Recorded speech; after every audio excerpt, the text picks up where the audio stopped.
Vous êtes victime d'une maladie liée à l'amiante? Quelles sont les étapes de la procédure? Vous ou l'un de vos proches êtes victime d'une maladie liée à l'amiante? Les victimes souffrant d'une maladie contractée à la suite de leur exposition à l'amiante, ou leurs ayants droit lorsque la victime est malheureusement décédée, peuvent déposer une demande d'indemnisation auprès du Fonds d'indemnisation des victimes de l'amiante, le FIVA. La maladie peut se déclarer à la suite d'une exposition professionnelle, par contact direct avec l'amiante sur le lieu du travail, les ouvriers dans certaines usines, les maçons sur les chantiers, ou à la suite d'une exposition environnementale, par exemple lors d'un contact avec des vêtements contaminés. Le cabinet Coubris et Associés accompagne depuis de nombreuses années les victimes de l'amiante et leurs proches. Nous sommes à vos côtés pour constituer un dossier solide, saisir le FIVA et obtenir l'indemnisation la plus juste possible, à la hauteur des préjudices subis. Notre rôle, simplifier vos démarches, anticiper les délais et défendre vos intérêts à chaque étape. Pour être indemnisé par le FIVA, vous devez constituer et déposer un dossier, formuler une demande. Toute victime de l'amiante, directe ou indirecte, dite également victime par ricochet, peut saisir le Fonds d'indemnisation des victimes de l'amiante. Un délai de prescription de 10 ans court à compter de la date du premier certificat médical complet établissant le lien entre la pathologie et l'amiante. Votre avocat vous accompagnera pour effectuer les démarches. Il vous aidera à réunir les pièces nécessaires et à constituer un dossier étayé et complet. C'est une condition pour que le FIVA fasse droit à votre demande. Lorsqu'il reconnaît une maladie en lien avec l'amiante et considère qu'il doit vous indemniser, le FIVA se contente de faire une offre sur les préjudices que vous réclamez et pour lesquels il considère que vous apportez une preuve suffisante. L'ensemble de vos préjudices peut faire l'objet d'une indemnisation. Les préjudices corporels, comme les préjudices économiques et moraux. Une fois le dossier jugé recevable, le FIVA dispose d'un délai de 6 mois pour émettre ou refuser d'émettre une offre d'indemnisation, et ceci même en cas d'absence de consolidation.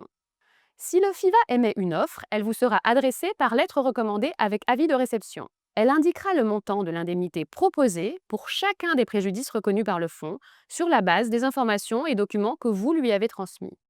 Vous devrez informer le FIVA des sommes perçues par d'autres moyens pouvant se rapporter à ces préjudices, capital décès, rente, mais aussi des procédures en cours, car vous ne pouvez pas être indemnisé plusieurs fois pour un même chef de préjudice et car certains versements viennent en déduction de ce que doit vous allouer le FIVA.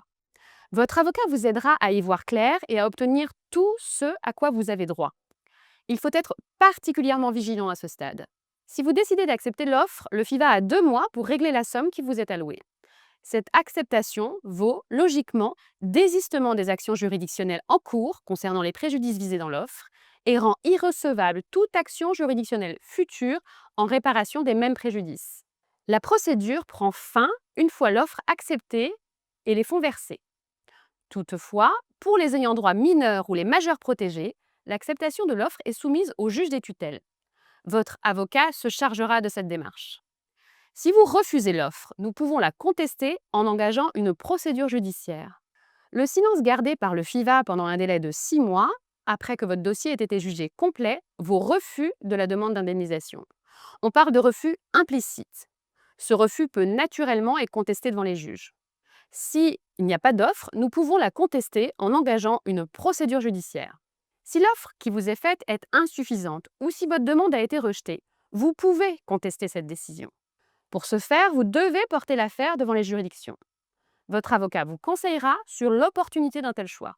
La loi de 2000 qui a créé le FIVA et son décret d'application de 2001 prévoit une compétence d'attribution spécifique des cours d'appel concernant les litiges en lien avec une offre du FIVA ou un refus d'indemnisation explicite ou implicite. Il prévoit aussi des délais propres à cette procédure. Si vous optez pour la voie judiciaire, le recours se déroulera donc non pas devant le tribunal, mais directement devant la cour d'appel du lieu de votre domicile. En outre, votre délai pour agir est de 2 mois à compter de la date de la notification par lettre recommandée avec avis de réception de l'offre d'indemnisation ou du rejet de la demande, ce qui est très court. Une fois le recours déposé, vous avez 1 mois pour présenter vos arguments à la Cour et transmettre les pièces sur lesquelles votre demande est fondée. La présence d'un avocat n'est pas obligatoire, mais elle est vivement conseillée. L'avocat sera votre guide pendant ce parcours judiciaire durant lequel il faut échanger des écritures, parfois fournir des pièces complémentaires, toujours se tenir au courant des évolutions de la jurisprudence. La procédure devant la Cour d'appel dure en moyenne 12 à 18 mois. Une fois l'arrêt rendu, si celui-ci ne vous satisfait pas, vous aurez la possibilité d'un ultime recours devant la Cour de cassation. Mais cette démarche ne peut aboutir qu'en cas de violation des règles de droit. Là encore, votre avocat saura vous conseiller et vous guider.